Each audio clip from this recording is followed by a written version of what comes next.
My name is Kristine Kowalchuk, and as Susan mentioned, I'm a food writer and scholar. I'm a gardener and I'm a cook. My family started a school lunch program called Food for Thought 12 years ago. We're now in 14 schools, feeding over 500 kids a day. So I'm very much involved in food. I love food. But I know I'll probably never be a farmer. And because I want to, I recognize that our food system is in big trouble, and I want to be a solutionary, as Wayne Roberts called it this morning. I'm doing what I can in my field with my own skills to help to give back. And I'm going to talk to you today about one way in which I'm doing that. So even though I don't see myself farming, I'm committed to helping to heal our local food system using my own skills in academic research and writing. My PhD thesis, as Susan mentioned, was on 17th century English women's household recipe books. This is going to be published this spring. It'll be out in May. While that work focused on cookbooks in particular, while I was doing the research, I stumbled upon a whole bunch of historic farming manuals. So manuscripts and printed works going back to the 1500s on things like agriculture, animal husbandry, horticulture, as well as just general philosophies on land use. As I skimmed through these manuals, I was overcome by the richness of knowledge contained within them and how much of that knowledge we have forgotten. It was not forgotten because it didn't work. The contrary is true. Many of the techniques, and certainly the general philosophy behind them, was very successful. The problem is that they were replaced by machines, by chemical fertilizers and pesticides. An English writer named Oliver Rackham, who just passed away a few years ago, noted that when a craft or technique is no longer practiced, it's soon forgotten. He wrote, "Where the crafts have gone, it is remarkable how soon the traditions die out too. Often one marvels at how little people observe and how short memories are." And Wendell Berry has talked about the same thing. Wendell Berry, I'm sure most of you are familiar with, is an American farmer, an ecologist, and he said that the substitution of machines for farmers, of fossil fuel energy for skill, has ushered in a period of forgetting. Two things happened, as far as I can tell, in the period that I study, which is 17th century England, that ushered in a period of great experimentation in agriculture and husbandry. The first was something that we can identify with today, which was a form of climate change. It was called the Little Ice Age. Maybe some of you have heard of it.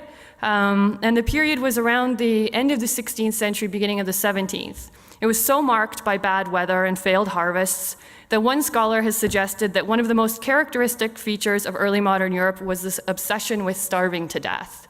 So that was one thing that happened in this period. Another was a great influx of texts from Italy. So this is, the Renaissance began in Italy. Texts moved from Venice mostly into England. The knowledge in those texts shook up farmers' thinking and sparked experimentation in all aspects of farming.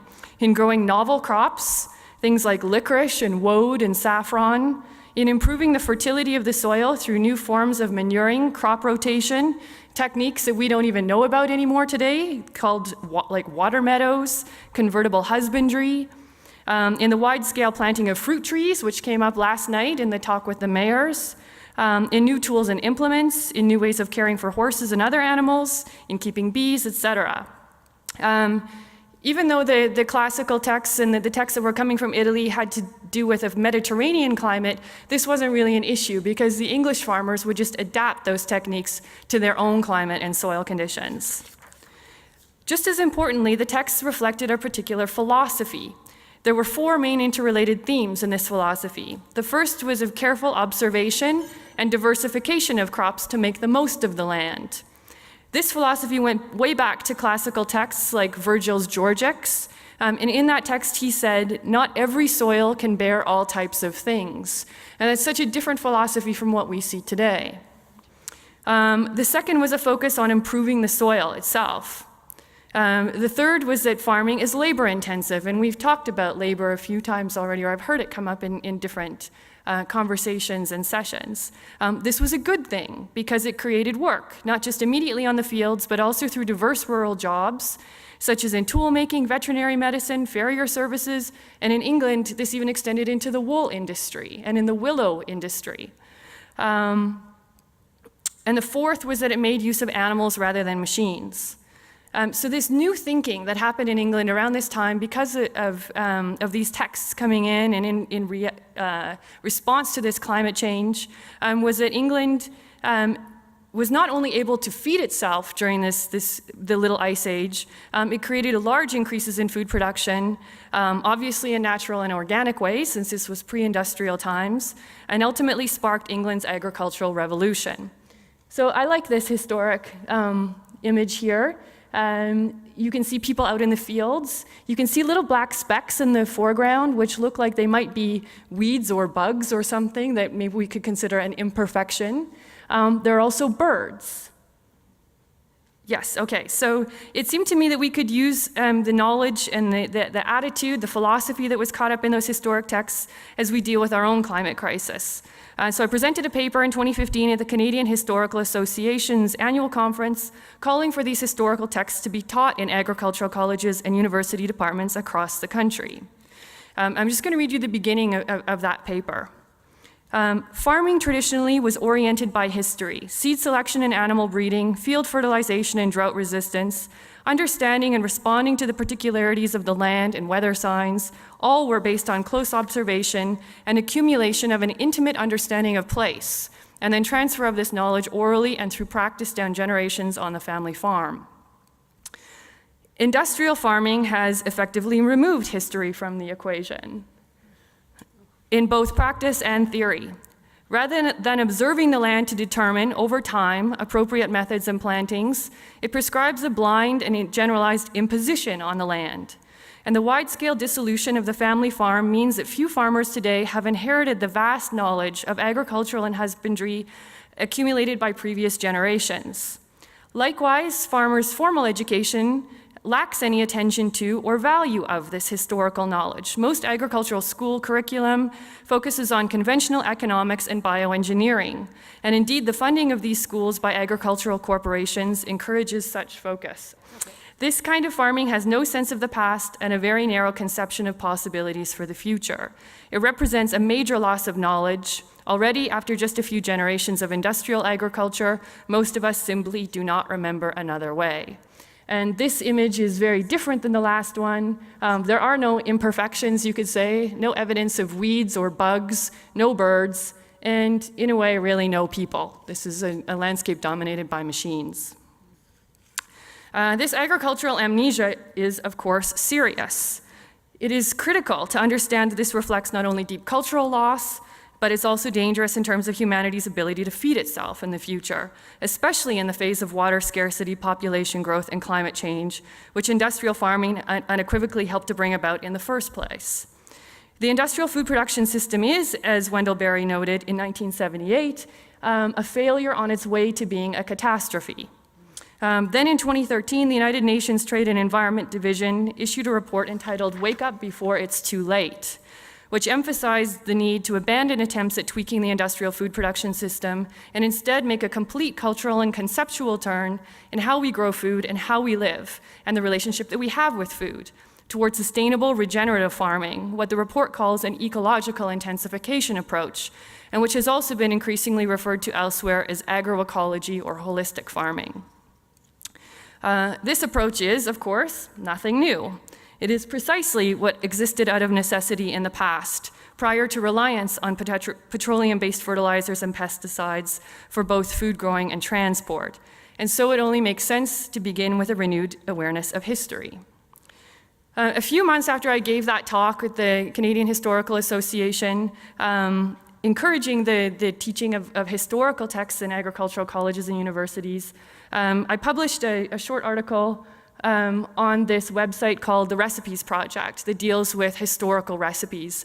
The title of my article was Searsing, Sieving, Sifting, and Straining in the 17th Century. And it just sort of hit me. Why wait for colleges and universities to come on board? Why not just make use of digital technology and basically copy what they're doing and create a website instead that is freely available to farmers? So not only would there be no waiting for schools to come on board, there would be no reason to limit the audience to agricultural students. This way, by making a free and available digital resource, this could reach out to farmers everywhere. So that's what I'm working on right now. I'm creating a website of historical farming techniques curated specifically for farmers.